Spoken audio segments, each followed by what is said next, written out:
Hi there. I'm Harry. You know what? Today is extra special.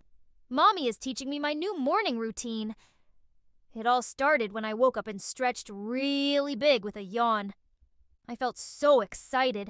I jumped right out of bed and went straight to the bathroom. No time to waste.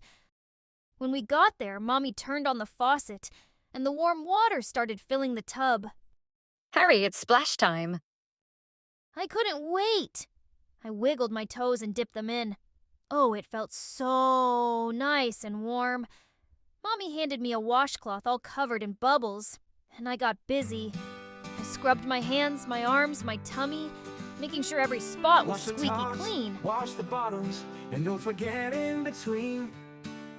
Rinse, rinse, rinse them all, make them fresh and clean. I made sure to wash every single finger, and when I was done, my hands were super shiny and clean.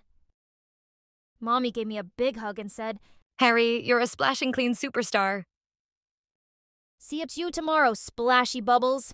We're a great team." And that was my morning routine. Now I'm ready to start my day fresh and clean.